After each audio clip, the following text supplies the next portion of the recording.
Manjummel boys படத்தின் மூலம் மீண்டும் பிரபலமான குணா குகை சிற்பத்தை கோவை கலைஞர் வடிவமைத்துள்ளார்.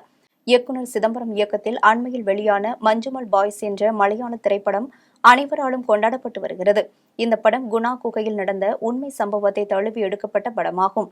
இந்நிலையில் இப்படக்குழுவினரை பாராட்டும் விதத்திலும் இயக்குநரை பெருமைப்படுத்தும் விதத்திலும் கோவை குனியமுத்தூர் பகுதியைச் சேர்ந்த UMT ராஜா என்ற கலைஞர் மரப்பட்டையில் குணா குகை போல் வடிவமைத்து மஞ்சுமல் பாய்ஸ் படத்தின் முக்கிய காட்சியான நண்பனை குகையில் இருந்து மீட்கும் காட்சியை வடிவமைத்துள்ளார்.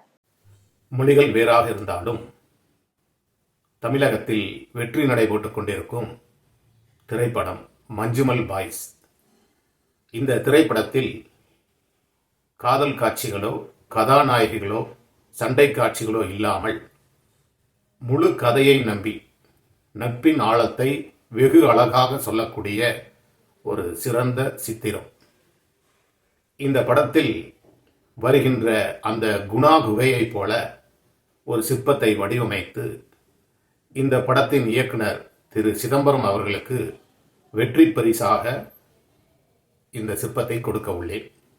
மொழிகள் வேறாக இருந்தாலும் நல்ல கதையம்சத்துடன் வருகின்ற திரைப்படங்களை போற்றுவதும் பாராட்டுவதும் தமிழ் கலைஞர்களுடைய கடமை என்ற முறையில் இந்த சிற்பத்தை வடிவமைத்துள்ளேன். கோவையிலிருந்து UMT ராஜா.